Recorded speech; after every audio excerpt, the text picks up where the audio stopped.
간밤 뉴욕 증시를 수놓았던 뜨거운 종목과 인사이트를 정리해봅니다. 이항영의 월가이드 시작합니다. MTN 이항영 전문위원 모셨습니다. 안녕하십니까? 네, 안녕하세요. 네, 안녕하십니까? 자, 오늘의 핫스탁 세 가지 열어볼까요? 첫 번째 핫스탁은 오라클입니다. AI 덕에 먹고 삽니다. 결국 올해는 돌고 돌아서 AI인 것 같습니다. 클라우드 수요가 늘어나면서 40억 달러 규모의 계약을 체결했다라는 이슈가 들어왔는데요. 최근에 주가가 조금은 좋지 않았는데 어떻게 좀 기대해봐도 될까요?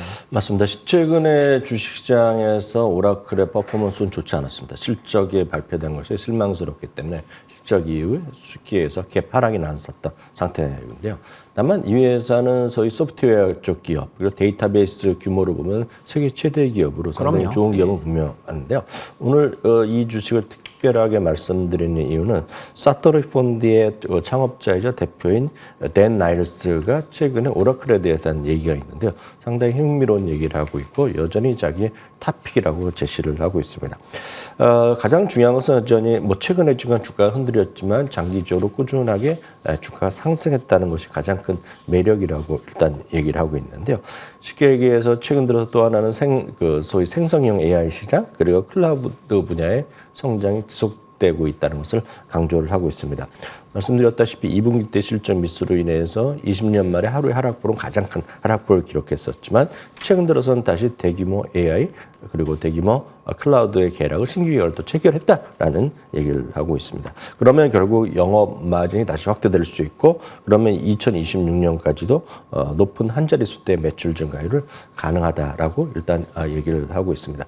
최근에 주가 하락으로서 보면 버블도 일단 사라졌다는 얘기를 하고 있고요.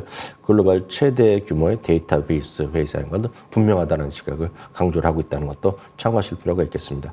알겠습니다. 주가의 버블이 사라졌다, 주가 밸류에이션이 내려왔다라는 것들이 굉장히 좀 최근에 많은 종목들에게 장점으로 또 작용을 하고 있습니다. 시장에 그래도 좀 개선이 돼야 되겠지만 어찌됐든 매크로 변수가 옅어지는 그런 시점에서는 이런 종목들이 좀 빛을 볼 수가 있겠죠. 오라클에 대해서 기대를 걸고 지켜보도록 하겠습니다. 자, 두 번째 핫스탁은요. 코노코필립스입니다. 에너지주 지금이라도 사야 될까요? 아무래도 중동에서 전쟁이 일어나다 보니까 유가 그리고 천연가스 가격들이 매일매일 체크를 좀 해봐야 될 정도로 좀 춤을 추고 있는 그런 상황입니다. 이 전쟁이 모르겠습니다. 쉽게 끝나지 않을 수도 있겠다라는 생각이 드는데 지금이라도 좀 사야 될까요? 어떻게 보십니까? 네, 맞습니다. 에너지 주식을 판단하기가 쉽지 않은 게 또 현실입니다. 이게 왜냐하면 익숙한 기업은 몇 개 안 되고요. 그나마 우리가 이제 소비재 제품이나 서비스 제품이 아니기 때문에 판단하기가 쉽지 않은데 그 와중에 오늘 또 코노코 필립스에 대한 얘기 잠깐 오늘 소개해 드리도록 하겠는데요. 미국 알래스카를 중심으로 인해서 글로벌 석유 및 그리고 천연가스 생산 기업이다라고 그냥 단순하게 이해하시면 되겠고요. 정유업계에서는 나름 슈퍼 메이저급 중에 하나 회사라고 그렇군요. 일단 규모의 큰 회사라고 보셔야 되겠습니다. 특히 이제 원유 생산의 미국 내 기업으로 보면 최대 기업이라고 일단은 미국 기준으로 보면 말씀드릴 수 있을 거로 이해하시면 되겠습니다. 특히 주요 산업인 석유 원유 생산 외에도요. 천연가스 관련 사업을 계속해서 꾸준히 강화하고 있다라고 보셔야 되겠고요. 정유업계 넘어 에너지의 슈퍼 메이저라고 또 불린다고 합니다. 그래서 그만큼 어떤 규모의 경제를 갖고 있는 그런 대표적인 기업이라고 얘기하고 있고요. 오크마크 펀드에서도 톱픽으로 제시하고 있다는 것도 참고하실 필요가 있겠습니다. 특히 이제 오늘 이 주식을 설명하는 이유는 이분이 하는 얘기를 제가 인용해 드리겠는데요. 지금 이제 최근에 유가는 85달러, 86달러 왔다 갔다 하고 있지 않습니까? 이번에 떨어져도 80달러 초반까지 왔다가 반등하는 거가 되겠는데요. 유가 80달러 수준이 유지된다는 가정에서 분석을 하면은요. 향후 30년 동안요. 배당이라든가 자사주 규모가 배당이나 자사 규모로 쉽게 해서 주주한테 환원하는 규모가 현재 시가총액의 130% 수준이라고 합니다. 그만큼 주주 환원에 진심 있는 회사라고 보셔야 되겠고요. 거기다가 그동안 실적이나 주가 이익의 증가를 보면 한 주가는 50% 정도 상승할 수 있다라는 기대감을 갖고 있습니다. 물론 이건 전망이고 기대고 분명히 주가 흐름이기 때문에 리스크가 있다는 것인데요. 반면에 이제 최근 들어서도 많은 분들이 갖고 있는 채권 보면 채권 10년짜리 이제 채권을 이제 만기로 갖고 간다는 거 하면 변동성이 없을 텐데요. 10년 동안 현 5% 수익률 가정하면 50% 단순하게 수익을 버는 거 아닙니까? 그렇기 때문에 실제로 리스크가 있는 것과 리스크 없는 것의 차이가 분명히 있다라는 거죠. 그래서 리스크를 정말 싫어하시는 분이라면 이렇게 채권을 ETF가 만기되는 채권을 사는 거가 되겠고요. 그렇지 않은 분은 일정 수준 리스크를 테이크한다 그러면 최근 유가 그리고 $80 가져간 거기 때문에 그 이상만 유지된다면 이 가정이 맞을 수도 있다라는 얘기하는 겁니다. 참고로 현재 배당 수익률은 그럼에도 불구하고 높지 않거든요. 2.75% 그리고 배당 성향은 34%이기 때문에 배당 성향이 낮다는 것 자체는 그만큼 배당을 더 늘려줄 수 있는 찬스가 있다라고 여러분 인정하시면 될 것 같고요. 그런 관점에서 에너지주 대표적으로 익숙하지 않으면 어제도 보여드렸다시피 XLE 같은 ETF가 최선일 수 있겠고요. 약간 종목을 찾으신 다음에 이런 식으로 여러분들 각각 접근을 해보시면 좋은 방법일 것 같아서 오늘 소개해드렸습니다. 알겠습니다. 에너지주 투자가 상당히 어렵죠. 뭐 유가의 변동폭도 크고요. 우리가 잘 알고 있는 기업들은 워낙에 좀 덩어리가 크다 보니까 접근하기가 좀 꺼려지실 수 있을 것 같은데요. 코노코필립스에 대해서 한번 좀 스터디해 보시면 또 좋을 것 같습니다. 자, 마지막 카스탁은요. 메타 플랫폼스입니다. 어쩌면 올해 최고의 주식으로 평가하시는 분들도 있지 않을까 싶어요. 뭐 사실 올해 최고의 주식 하면 뭐 다들 엔비디아 이런 종목 많이 떠올리실 텐데 메타 플랫폼스 주가 보시면 올 한 해 꾸준히 올라왔고요. 시장이 조정받는 과정에서도 나름 잘 견뎌내면서 다시 또 연중 최고가 도전하고 있는 흐름인데요. 어디서 이런 원동력이 나오고 있는 건가요? 큰 틀에서 보면 메타 플랫폼이 어려웠던 시기는 2021년 이후 에서 작년 하반기까지가 극도한 어려움을 겪었었죠. 예. 아시다시피 이제 개인정보에 기반으로 한 저희 광고에 대한 매출, 광고를 생성하는 거가 소위 애플의 iOS 체계에서 일단은 거부당하면서 상당히 어려웠고 그렇기 때문에 기억하시겠지만 회사 이름도 바꿨습니다. 그렇죠. 그래서 메타버스에 올인하는 거로 했었습니다. 다만 그 당시에 메타버스는 이 저커버가 한 얘기지만 이거 2035년이 돼야지 흑자될 수 있다라는 진짜 먼 얘기 정도로 어려움이 있었는데요. 그러네요. 요즘 보시면 이 저커버그가 거의 어디 가서 메타버스를 얘기를 하지 않고 있습니다. 안 하죠. 또 아이러니가 되겠는데요. 그런 어려움을 겪었고 다만 큰 계기가 됐던 것은 요즘 이제 일반화된 것인데요. 쉽게 해서 구조조정을 가장 적극적으로 먼저 한 것이 되겠습니다. 작년 10월, 11월로 기억하는데요. 근데 이제 소위 빅테크 중에서는 가장 먼저 대규모 구조조정을 한 것으로 기억하시면 이렇게 될게요. 그것과 한 번에 끊는 거 아니라 1차, 2차, 3차, 4차를 계속해서 어떤 구조조정을 하고 있다라고 보셔야 되겠습니다. 그런 것들이 거기 다니시던 분한테는 아픈 기억이 되겠지만 그리고 주주 입장에서 보면 저커버가 이제 제대로 한번 하는 거다라고 그렇죠. 보셔야 되겠고요. 또 하나 그러다 보니 이제 이 회사가 꾸준하게 이제 성장이 이제 둔화되다가 금년 1, 2분기부터 해서 일단 매출에 다시 성장세로 돌아선 것 자체가 지금 메타 플랫폼의 주가의 반등에 큰 계기가 됐다라고 보셔야 되겠고요. 특히 그러다 보니 최근에 아시다시피 AI 이런 것들이 많이 얘기하면서 그에 대한 자기도 이제 독립적인 칩을 개발한다라든가 당연히 AI 관련된 플랫폼을 개발한다. 그리고 지난주만 하더라도 광고주를 위한 생성형 AI 서비스를 런칭한다. 이런 얘기를 한 것도 시장에서의 긍정적인 요인이 되겠습니다. 특히 이제 적정 주가랑 같이 한번 보면은 적정 주가랑 작년 겨울만 와도 상당히 벌어져 있었는데요. 꾸준하게 적정 주가를 쫓아가면서 최근에 보면 이제 드디어 붙었거나 약간 올라가는 모습인데요. 다만 적정 주가가 반드시 주가의 어떤 단기적인 방향성이나 단기적인 타이밍을 설명하는 건 아니지만 작년 가을 이후부터의 주가 반등할 때와의 그런 힘은 좀 약간 떨어질 수 있다는 것 좀 염두에 두시면서 판단하시면 좋을 것 같습니다. 알겠습니다. 적정 주가와 현재 주가의 움직임을 최근에 많이 보여주시는데 이 정도로 딱 붙어 있거나 혹은 적정 주가 위까지 올라가 있는 종목은 오랜만에 또 보는 것 같네요. 이 부분은 여러분들이 메타 플랫폼스로 혹시 신규로 접근하신다면 꼭 짚어보셔야 할 차트였던 것 같습니다. 자, 그러면 이어서 인사이트 내용 오늘 들어보도록 하겠습니다. 오늘의 인사이트 어떤 내용일까요? 이익 증가 시대 진입. 지금 진입을 하고 있는 걸까요? 어떤 걸까요? 사실 오늘 같은 경우에 이제 주가가 이제 3대 지수가 다시 한번 손잡고 다시 반등하는 모습을 보여줬습니다. 그렇죠. 여러 가지 요인이 있겠지만 가장 큰 것은 역시 3분기 실적 시즌에 대한 기대감이라고 얘기하더라도 일단은 틀리지 않을 것 같습니다. 물론 이익 전망이라는 것 자체 그리고 이게 발표되는 시점에 아직은 초기에 불과하죠. 그쵸. 지난주부터 해서 펩시가 먼저 실적을 발표했고요. 지난 주말에 아시다시피 JP 모건, 시티 등이 발표했습니다. 그리고 골드만 블랙락과 웰스파고가 실적을 발표한 정도고 오늘 밤에 이제 또 뱅크 오브 아메리카라든가 그리고 그 골드만사스 등등이 실적 발표합니다. 그리고 이제 내일 밤 그리고 모레 새벽이 되겠는데 이제 많은 분들이 제일 기대하시는 테슬라가 실적을 그렇죠. 발표했고 넷플릭스가 실적 발표하면서 이제 본격적인 이제 실적 시즌이 되는데 일단은 아시다시피 기억하시는 분 계시겠지만 이익은 계속 감소하는 추세를 보여줬었습니다. S&P 500이. 그게 언제부터냐면 정확히 말씀드리면 작년 4분기에 이익이 감익했습니다. 적자라는 것이 아니라 감익했다라고 말씀드리겠고요. 1분기에도 감익했고요. 2분기도 한 3% 정도 내외 감익을 결론이 났습니다. 일단 3분기가.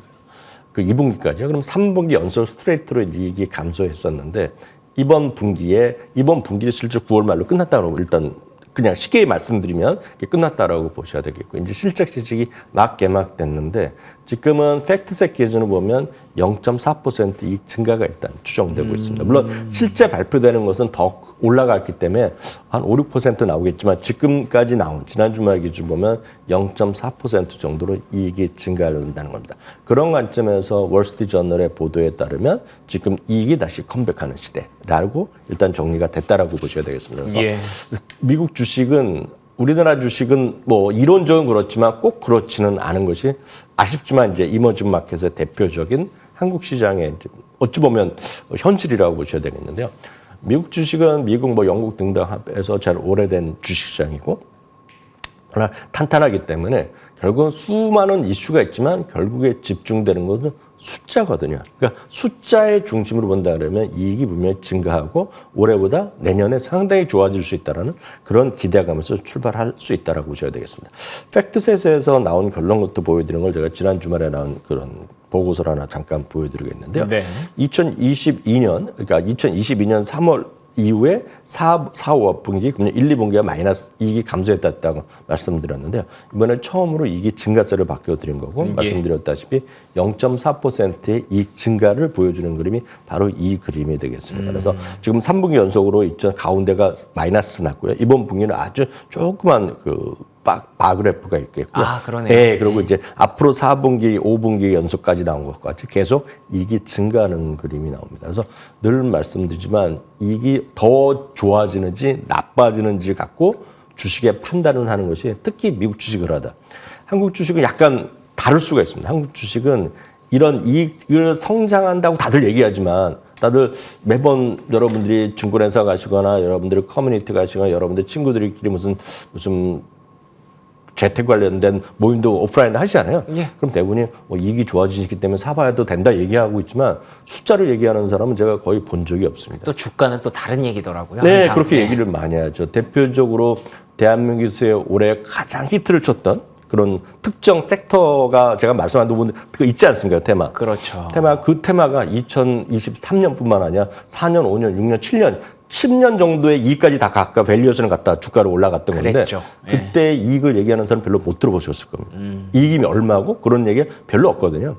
그런 것들과의 차이가 있기 때문에 미국 주시장에서는 그런 것들이 안 먹힙니다. 미국 시장은 단순하게 실적만 보시더라도 충분하기 때문에 오히려 미국 시장이 편하다라고 말씀드립니다. 그래서 분기별 이익 전망을 보여드렸는데 그게 좀 하나 보여드리면 이제 이 그림이 되겠네요. 특히 이번 분기에 실적의 눈높이가 높아지는 거, 리비전이 업되는 것이 에너지랑 이민소비재, IT, 커뮤니케이션 섹터 등이 이익 전망이 좀 상향되는 그런 추세라고 일단 보셔야 되겠고요. 그런 관점에서 최근 들어서 주식시장이 약간의 좀 반등 모멘텀을 잡고 있고 오늘도 그러하다라고 보셔야 되겠습니다. 또 하나 말씀드리면 역사적으로 그런 미국 주식시장이 여러 번 보여드리는 통계라는 게 아주 너무나 완벽하게 많이들 갖고 있고 여러분들이 조금만 시간 갖고 노력해 보시면 쉽게 누구나 다 접근이 가능하거든요.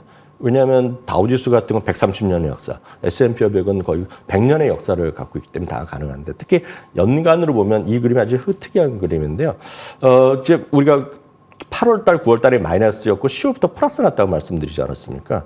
지금 제가 10월 오른쪽에 보면 빨간색 써 있고 가운데가 동그라미 치는 거 원을 하나 타원형 그려놨는데요. 네. 이게 딱 10월 중순입니다. 그래서 이 그림이 물론 맞다 틀리다는 것은 통계고 과거의 기록일 뿐이기 때문에 네. 분명 미래를 예측할 수는 없으나 그렇죠. 과거 20년 동안의 그래프를 보면 그래 물론 왔으니까. 고비는 남을 수 있죠. 고비는 있을 수 있겠고 여러 가지 전쟁 우려감도 있었지만 이익 상황을 보면 항상 지금이 좀 최종 고비가 지났을 수도 있고 고비가 아니겠느냐라는 그런 단순한 흥미로운 뭐라고 할까요? 흥미로운 그런 주장도 있다라고 일단 이해하시면 되겠습니다. 다만 좋습니다. 전혀 반대되는 얘기를 한번 해드릴 수도 있는데 왜냐하면 네. 주식을 그런 완벽한 그 통계가 맞을 수는 없는데요. 그렇죠. 하나 더 말씀드리면 아시다시피 지금 주시장에서 제일 안 좋게 얘기하는 증권사 한 두 개 있습니다. 하나가 이제 대표적인 것이 모건 스탠리의 마이클 윌슨이 되겠는데요. 마이클 윌슨은 오늘도 똑같은 얘기했습니다. 지금 아시다시피 오늘 S&P 500 지수 한번 보여주시면 좋겠는데요. S&P 500 지수가 한 4,370 몇 포인트가 오늘 끝났을 것 같습니다. 네, 맞습니다. 4,400 조금, 지금 화면 나오는데 딱 그 정도, 4,375포인트 뭐 정도 와 있는데요. 지금 월가의 평균이요. 월가의 미디안 가격이 하는 거는 4,490 정도 나오고요. 에버리지로 그냥 단순 평균 내면 딱 이 정도입니다, 지금. 그러니까 연말에 S&P 500에 대한 월가 목표치는 딱 이 정도에 멈춰 있다고 보셔야 되겠는데요. 4천 이하를 얘기하는 곳이 두 곳이 있습니다, 두 곳. 4천 이하요? 네. 그 중에 대표적인 것이 모건 스탠리의 3,900을 제시하고 있고요. 그렇군요. 이 의견을 바꾼 게 아니라 오늘도 또 한 번 3,900일 갈 수 있다라는 경고를 얘기하고 있는데요. 이거는 여러분들이 듣기 싫고 저도 안 그랬으면 좋겠지만 다양한 시각이 있는 게 미국 시장의 특징이라고 알고는 보셔야 있어야죠. 돼서 예. 제가 그들이 얘기하는 이유를 잠깐 말씀드리면 지금 주시장은요, 아시는 분 계실지 모르겠지만 51선과 200일선 사이의 지수가 계속 주가가 움직임이 있고 51선을 뚫고 올라가지도 못하고 있고 맞아요. 200일선인데 지금 51선이 또 거의 붙어 있는 수준이 조금 내려와 있는데요. 주시장의 가장 중요한 것은 더불어 같이 가야 됩니다. 그래서 상승 종목 수가 하락 종목 수 많이 같이 움직여야 되는 거를 영어로 브레드스라는 표현을 쓰거든요. 그래서 우리나라는 별로 안 다르지만 미국에서 상당히 중시하는 개념입니다. 그래서 주식이 같이 움직여야 되는데 11개 섹터 중에서 소위 그 더불어서 같이 상승 종목 수랑 하락 종목 수, 섹터 내에서 상승 종목 수가 꽤 많이 나오는 것은 딱 하나밖에 없습니다. 유틸리티밖에 없습니다. 유틸리티만이 더불어서 지금 같이 좀 올라가는 게 있다라고 보셔야 되겠고요. 나머지는 상승 종목 수가 아주 극소수에 집중돼 있습니다. 그게 바로 테크가 몰려 있는 커뮤니케이션과 그렇겠죠. 기술 주기 때문에 그런 것들이 예. 약간 불안할 수 있다는 것이 되겠고요. 하나 더 말씀드리면 200일선을 이 넘어서 있고 지수는 분명히 넘어서 있는데요. 지금 200일 이동평균선을 넘는 주식은 S&P 500에서 40%가 안 됩니다. 39%이기 때문에 그만큼 시장의 질이 안 좋다. 그리고 이익 전망이 계속해서 이들의 시각은 빅테크도 실적으로 뚜껑을 발표하면 실망스러울 거다. 그런 관점에서 경고의 목소리도 여전히 넘쳐난다는 것도 꼭 염두에 두시면서 너무 그런 큰 기대를 갖지 마시고 무리하시면 안 되겠다 이렇게 말씀드립니다. 알겠습니다. 3분기 실적 시즌이 이제 본격적으로 개막이 되고 있는 과정에서 증익에 대한 기대감이 조금씩 살아나고 있습니다. 그런데다가 기록상으로 봤을 때 10월 중순부터는 시장이 좀 올라왔으니까 그 부분도 기대감이 있는데요. 오히려 3,900, S&P 500 3,900을 얘기하는 증권사도 있다는 거, 이 부분도 같이 엮어서 보시면 좋을 것 같습니다. 지금까지 이항영 MTN 전문위원과 함께했습니다. 오늘도 좋은 말씀 고맙습니다. 네, 화요일 굿모닝 글로벌 순서 여기서 마무리 짓겠습니다. 저희는 내일 아침 5시 55분에 돌아옵니다. 이어지는 출발 성공 투자 역시 MTN 머니투데이 방송과 계속해서 함께해 주시기 바랍니다. 시청해 주신 여러분 고맙습니다.